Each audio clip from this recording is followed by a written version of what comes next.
Welcome back, troglodytes, to the Trogly's Guitar Show. Today we're looking at the new Modern Collection 2019 Gibson Les Paul Classic. But before we get to the review of this, let's understand this model from a history standpoint.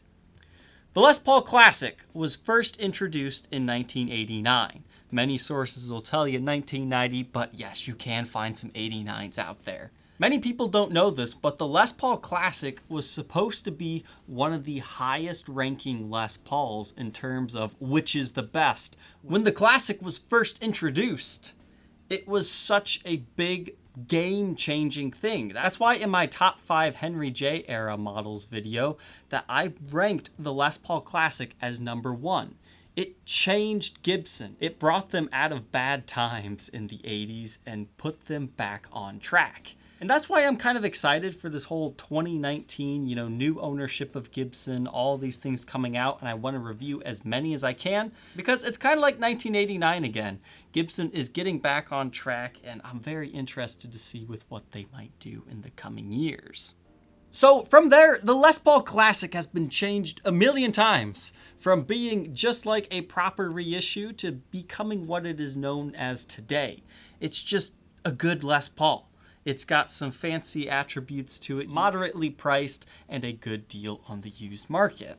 Those first year examples, as I was talking about earlier, if you're ever confused why those things sell for so much, well, now you know. They're usually in like the $2,000 price range. Whereas a modern Les Paul Classic, anywhere from the 90s to now, you can usually pick them up between like 13 to 16 or so. So with these things sitting at $19.99 brand new, I think Gibson has that price point pretty on point right there. But now to answer the question, why is the Les Paul Classic in the modern series? You'd think a name like Classic would put it in the original series. Well, it comes down to the electronics pretty much. These things have fancy electronics. You've got push-pull pots here. Are they loaded on a PCB? We'll find out together on the bench. A lot of people are pumped for this video just to find that out. But these also feature 9-hole weight relief, and that excludes them from being an original collection guitar because those are all solid bodies. But other than that, this is just pretty basic Les Paul. You've got your maple top, you've got your mahogany back, you got a mahogany neck, which is a slim taper as they call it. I think it's got a little bit more beef to it than a traditional slim taper. It's not SG thin is what I'm trying to say, but it definitely is a 60s styled neck. You've got some nice medium jumbo frets with trapezoid inlays, a Graphtec nut, as all Gibson USAs are coming with now, and you've got the ABR1S styled bridge. That's what I'm going to call it. I've kind of gotten in a kerfuffle with Gibson for calling them out for using these things and advertising them as ABR1s. These ones are stud mounted. That's the difference between a traditional ABR1. So they're kind of like a Nashville style bridge, but they look more historically correct. Within the modern lineup, the Classic is the second highest ranking Les Paul you can get. It goes Tribute, Studio, Classic, and then the Les Paul Modern. So let's go ahead, throw this one on the workbench, and take a look at its individual parts. Inside the Les Paul Classic, we'll take a look at our pickups here. We have the Birchbucker Lead 61 as well as the Rhythm 61. The one thing I don't get is why don't they tell you what magnets are in them within the product descriptions? They tell you it in like their videos and whatnot, but not the actual spec sheet. Doesn't make any sense to me. Pickup reading wise, the bridge position reads 7.9 within the circuit. Then you get a 7.94 in the neck. If you do the true bypass, you actually do get a slightly hotter output of 8. But a kind of a cool little feature here that I don't think I've seen Gibson do before is they mask off the markings for what the instrument is. So EB standing for ebony, and down here it looks like Les Paul Classic, and then the mysterious 00. Usually with like solid colors like this, it would just all get covered over. So that's kind of a nice thing they're doing there. From a nitpicky standpoint, it looks like you got a little bit of evidence of a dull router bit right there, but for the most part, the actual routes are very clean. So overall, good job there. Many viewers have been asking me, does a Nashville style bridge fit on the stock posts? Let's find out. This is a 70s 80 Nashville style bridge. And yeah, it fits on just fine. It's just about as loose as the ABR1. But this also helps tell you the difference between the nickel hardware that they're using versus the chrome. You can kind of see that slight difference here. The other thing people have been asking me is, will a regular Nashville style one of these fit in here? So let's find that out too. Again, this is a 70s, 80s part.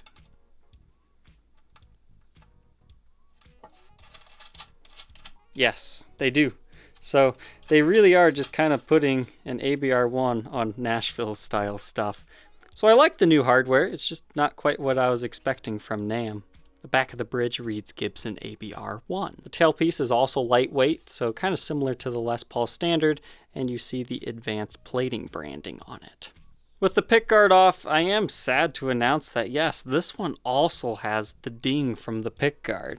I mean, I never take a pickguard off, so it means nothing to me. But for pickguard off people, that's 2 for 2 that has that large ding there. I mean, a lot of people say, well, if you've got that one, so what does that matter? This one kind of gets hidden while you play, so that one does matter because it's right in direct eyesight. We've got your nice gold knobs here with the reflective tops. That's why they call them reflector knobs, but you do not have the thumb bleeders. These also feature the larger strap buttons as compared to like the original collection. So maple top mahogany body with mahogany neck, and here's our rosewood fretboard. I decided to go ahead and lightly condition this one anyways. I gave it a darker appearance, and I think they feel better to play this way. Now the reason why this one was a demo model is because there's a small chip right there in the binding, and on top of that, I mean, there's lots of scraping marks along the edges here. I mean, this was definitely not Gibson's finest work as far as the binding goes. Does it affect playability? No. But, you know, when you're spending this type of money, it's good to know what to expect. Face of the headstock, your truss rod cover reads classic. That's what your truss rod looks like there. Les Paul model silkscreen and Gibson mother of pearl looking logo. I get a 1.69 inch nut width, which increases to 2.07 at the 12th. First fret neck depth is a skinny 0.81 and stays fairly consistent at 0.89 at the 12th. And as usual, 24 3/4 inch scale length. And now on to the back. The moment of truth. I'm learning this at the same time as you guys. Man, that thing is stuck in there.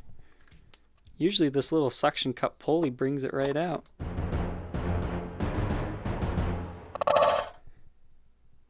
Okay guys, so that's another difference between the modern series. You do still have the PCBs in here, which I think it makes sense from a production standpoint. I mean, this is a modern Les Paul, so they view this as a modern invention. It definitely makes doing all these push-pulls a lot easier than hand wiring all the stuff. So that's another difference here. What's nice about these is we've got the white connectors, so you can swap out the pickups if you don't like that, and still have all this other fun stuff. So yes, PCBs still exist. They're still in Gibson's vocabulary, but they are no longer in the original collection.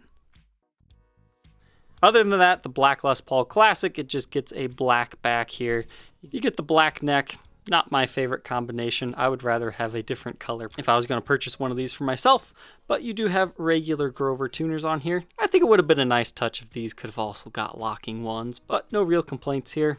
So 2019 model, 44th day of the year. First batch looks like 347th in production. Another question people have been asking is, are these new Gibsons still having that static issue? Yes, I still get the static cling from this guitar, but what I'm happy to say is I no longer get the pap, pap, pap, tap, tap, tap from the electronics themselves. It's just kind of within your shirt. So maybe rubbing it with a dryer sheet would help with that. This particular example weighs 9 pounds, 7.3 ounces. Let's go over these tones. Again, we've got fancy electronics, so this is going to take longer to talk you through all these. But you've got coil splits on your volume pots. You have a true bypass just to your bridge pickup on this one. And then this is in and out of phase, mainly for your middle position. So let's go ahead and run through these. Neck pickup, everything on 10.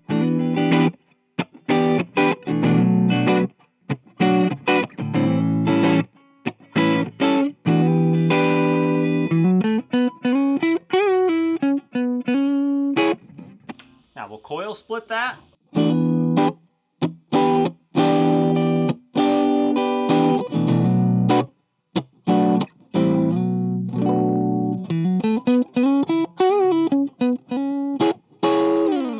Just the coil split on the neck pickup, that's a lot of diversity right there.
And then in the middle position, you can do the whole out of phase thing. So here it is normal again. Now out of phase.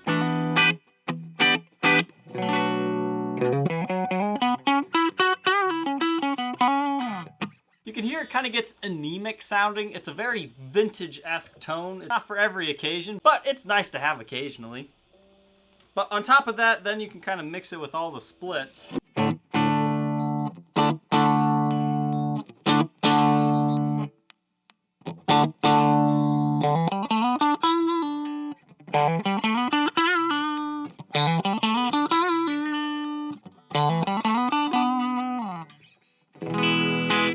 Then the last one is just the true bypass. What that's doing, it just takes you straight to the bridge pickup like everything else isn't even in the circuit. So all volumes, all tones, and I'll even select the neck pickup here.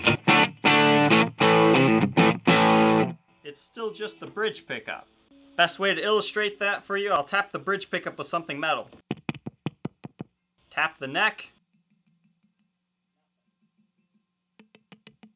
So that's kind of an interesting feature if you ever just need to get to a quick solo lead, but you need to quickly switch back to the neck pickup afterwards.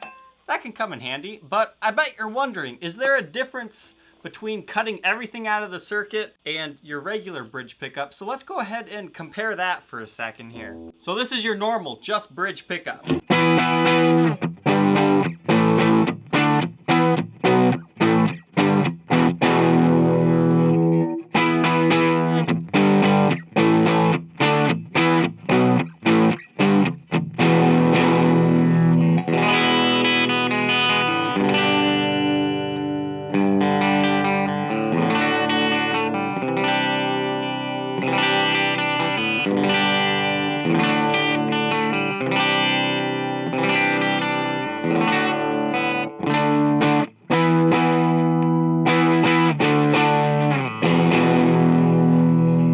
So is there a difference? I can hear it in the room. It almost kind of sounds like that coil split jangliness when you have the true bypass on here.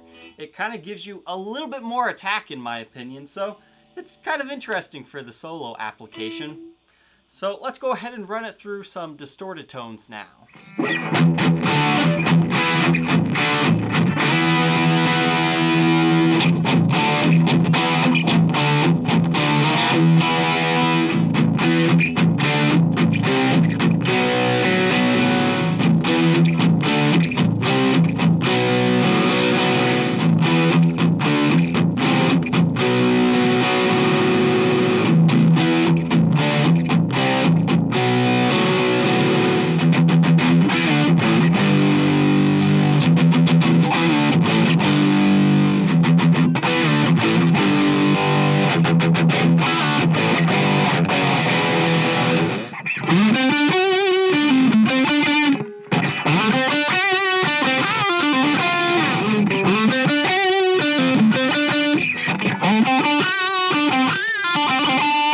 What are my final thoughts and opinions on the Les Paul Classic 2019?